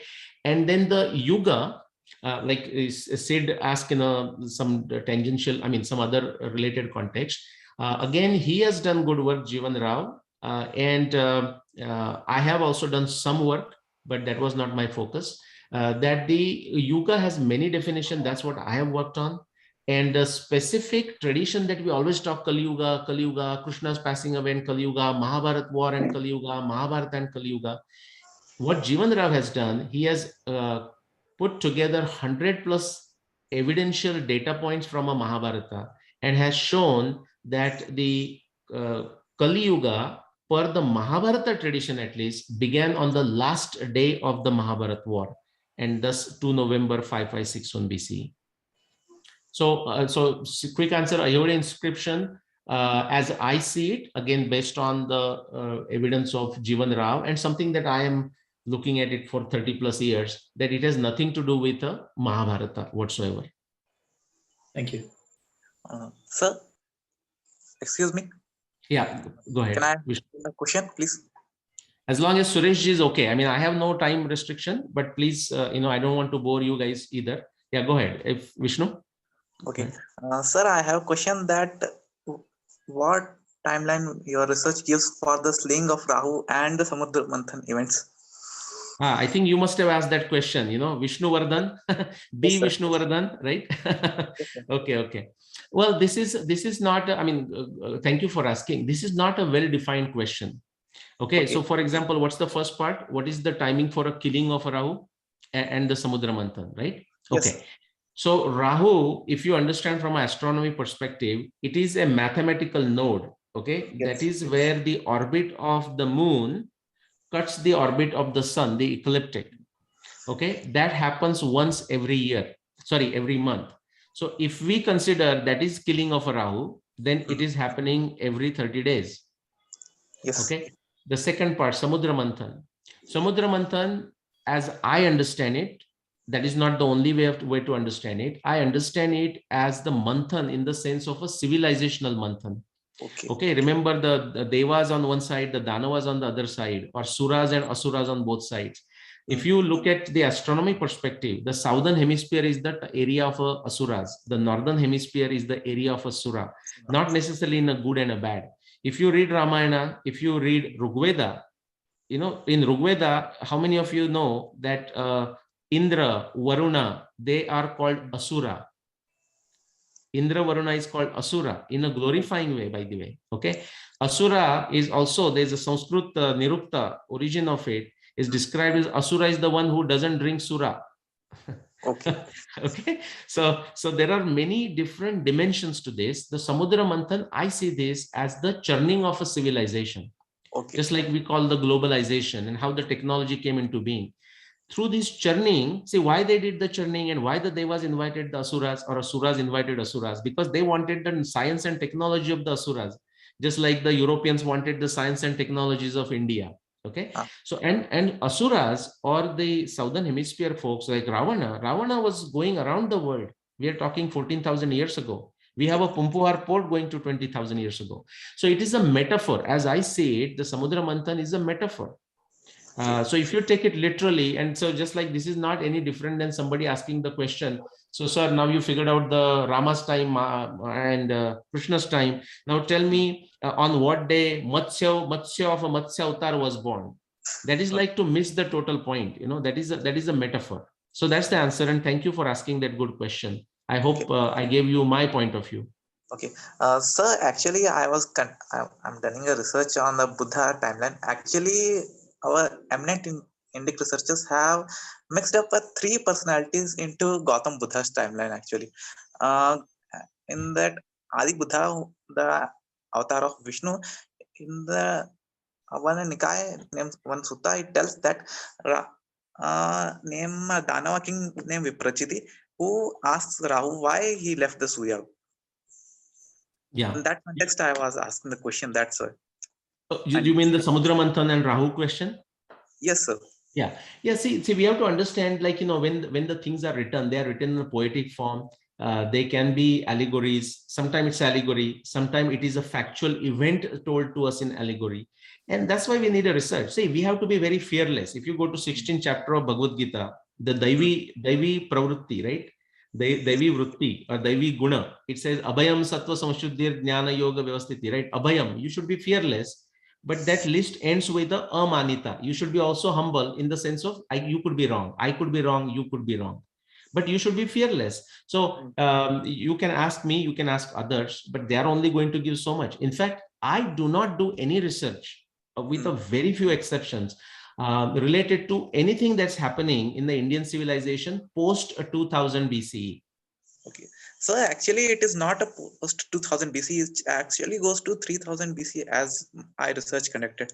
Correct. Then what I'll say, Vishnu, is you have to, just like you saw my today's presentation, you know, you have to put forward your theory, you have to write blogs, consider giving a small YouTube talks, be fearless, be humble, and expose it to people's criticism, people's critic, and the truth will come out. That is the Samudra Manthan. Like the way the makhan, the butter comes up on the top when you are just churning, you know. Yes, sir. So, But it takes time. It takes time. Okay. And be ready for a war with the opponents. That's right. Yeah. Thank So you. be ready to get it messy. You know, the situation gets messy. Okay, sir. Thank you very much. I just wanted to add on a little bit, Professor Nilesh, I mean, today I was supposed to actually sit with, a couple of Adivasis also sitting over here. They were very much interested with this talk, you know, with Mahabharata. And I did put up the Sangam talk, one of the the earlier talks of you in the Literature Fest, Rajasthan Jaipur Literature Fest. Yes. And I'm in Mount Abu, by the way, in Rajasthan, near Sirohi. And so the people over here, there is a Vashisht ashram over here, which dates back now, according to the Beals are the Eklavya, even for the Mahabharata time, they consider themselves the warriors who have helped out Ram when he went for his Vanvasi that time. And but even the Vashisht place was where his Gurukula was. They claim that it is almost 130,000 years old. Yeah. And why they dispute it is that I mean, they don't talk in terms of astronomy. What they talk in terms is water. There is a tributary of Ganga that flows. There is only one tributary of Ganga that flows. It's hidden, and it flows towards the Arabian Sea, which is the west. And this is the place where it comes. And apparently, it was Vashisht that he did it from his powers, and he got water coming from the Ganga over here. And this place is called Gaumukh. It is from the Nandi's mouth that you have water, and it is even the Britishers don't know how old this place is. Correct. But why do you call it dispute? Because I would not dispute that at all. In fact, when you see just in terms of the aging, because well, let me tell you something. I mean, you would have already watched it, but maybe benefit of the others. The 2020 paper, James Blinkhorn and others, I don't know if you've seen that paper. There is a evidence for a big river flowing, and I'm saying it's a Saraswati, that is based on the paleo maps of Saraswati that are done as early as 1970s, like Ghosh and others, and before that Padma Shri Wakankar. The river was flowing with lots of water near Bikaner. Now you are talking a place which is further southeast of that place, but near Bikaner, as far as 172,000 years ago. Yes. Okay. Correct. Yeah. So to me, it's not a dispute. My point is, if anyone makes a claim, there has to be a backing evidence. Like Nyaya Darshana says, Pramana Tashyartha Pratipatte. Only with the evidence you can establish things.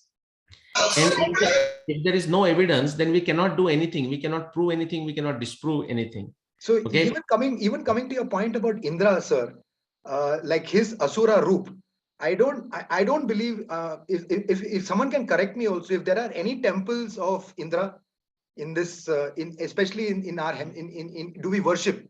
I think after a certain amount of time, the Trimurti came up. We stopped the Vedic gods completely. We stopped giving only the Brahmins. I know they pay obeisance to these elementals, but the regular gods, you don't get any visage of Indra as such.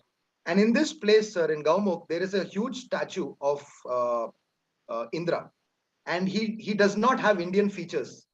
In fact, I've been told to take a photo, and I want to take. Sorry, if I may just. It is a very mongoloid features. He's got mongoloid features actually. He looks almost like a Chengiz Khan. Please, Shiva. I mean, once he's done. If I may just butt in, so while this point has been made that Indra is not worshipped, there is evidence that Varuna is worshipped not by us, but Varuna is actually Ahura Mazda of the Zoroastrians. Yes. Ahura Mazda of the Zoroastrians. Yes. So Varuna is very much there. I can't comment on Indra. I would be a little skeptical about physical features being identifiable. I would not take that at face value. I mean, fair. That's why what I want to do is I want to take a photo, because the stone work that is done over here is very old. And next to it, exactly opposite Lord Indra, is Krishna Bhagwan in black, in his black marble. And black marble, in fact, and these kind of stones are very famous in Rajasthan. In fact, most of the masons and stone workers were taken from here. Along with Indra are his elementals. And there is a Gautam Rishi. There's a very famous story about Gautam Rishi and Indra getting a little bit seduced, trying to seduce his wife, and he incurring the wrath of Gautam Rishi. There is also a temple of Gautam Rishi which was discovered only in the last 2 years back. Imagine. So what I'm trying to say is that these people actually, the locals over here, they revere these elementals as compared to the Trimurti god that we say. They revere these elementals in terms of devas, in terms of asuras, rather than actually looking at Mahadev, Brahma, and Vishnu as all three great gods of our diaspora. that way. Yeah. So Sid, what I mean, you are in the right place and you have a lot of information. I would say you start putting it like the context, like, what is somebody will not accept 132,000 years ago, some river. So why Put it as a problem, Yes. then start putting this as a solution to it, and you Why see where the blanks are, because otherwise just as a sheer force of knowledge, like, there is a temple here. See, people, I mean, you are not asking me to do that, but people send me on a wild goose chase. Like somebody will come up, he's a aircraft engineer, okay? I mean, he fixes aircraft that we fly on. So quite reliable. On the other hand, do you hear my echo? No, okay, I think so. He told me, so Nilesh ji, you should go to Bihar. There is a temple of Parshurama with his axe. You date that axe, and you will know the time of Parshurama. Now that is extremely juvenile. You recognize that. Just by that. And so why is not that person doing it? That person should do it and just send me the date, and I can easily say whether that is right or wrong, because I have a Mahabharata, I have a Ramayana. So I'm saying you have got a lot of information, and then yes, I agree with you that these what you can call Adivasi, or whatever the word you use, Mool Nivasi, those their knowledge, just like Purana knowledge, it is a wonderful seeds. However, we cannot take it at a face value. We need this verification through the Nyaya Darshana system, and they give us a lot of insights. That is definitely true. Yes. Thank you. So thank you. We have to close. Yes. Getting very late. Thank you, Nilesh. This wonderful talk. A word of thanks, please. First of all, I would like to thank Nilesh ji for such a wonderful insight. It opened us a new perspective on the way we can actually perceive things and prove things. Nilesh ji, thank you for opening up the new perspective for most of us. And I would like to thank our fellow Rotarians from Jeevan Bhima Nagar who are attending our meeting. I would like to thank all the invitees. I would like to thank Dr. Shiva and Dr. Sheshadri also is there. And Sid, wonderful knowledge you have. Interact with you more on this. Thank you very much, sir. Yeah, and thank you everyone for taking a time out of your schedule on a holiday, on a Sunday. Thank you again. Please watch the videos, read the blogs, read the books if you feel like. Thank you so much. Nilesh ji, can I dedicate one sloka to you? Say, go ahead. Yeah. So the shloka is from Mahabharata's Anukramani Parva, Prathama Adhyaya. Abhivadya munim stamstu sarvaneva kritanjali aprichat satapo vruddhim sadbihi chaivabhinanditaha. Abhinandana to you. Thank you. Thank you so much. Thank you, Ramesh ji. Nice. Thank you, Suresh ji, for organizing this. Of course, to my dear friend Shiva for getting us connected. And you guys, all of you, have a great evening. If you can send me, you can upload wherever you do it if you have, but if somebody can send me a MP4 file, like through WeTransfer or something like that, I would truly appreciate it. Okay. Thank you. Sure, sir. We'll coordinate with Thank you. Thank you very much. Okay. Yeah. So Thank is it you, okay Suresh. for me to leave, Suresh ji? Yes. Okay. Yes. Thank you. Thank you. Few announcements of our club. Should I make it, sir? Northwesters. We had a wonderful medical session, medical camp on the 31st, and on 15th we are having a sapling distribution in Vanakal Mata. So I request all of you to participate there. And I would also like to mention birthday of Karan Iyer on the 7th of this month. That's it from us. Thank you. See you all on 15th. Hope you all participate in large numbers. Thank you. Thank you. By the way, Pratap, Siddharth is my son. So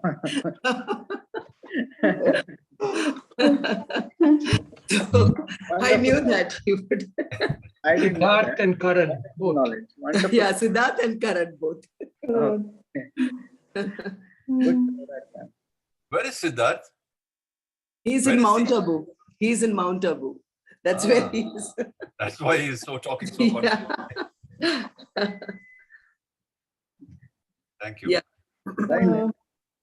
President, Uh, President, yes, Parvati, can we connect it up tomorrow? tomorrow. Yeah. Yes. Okay.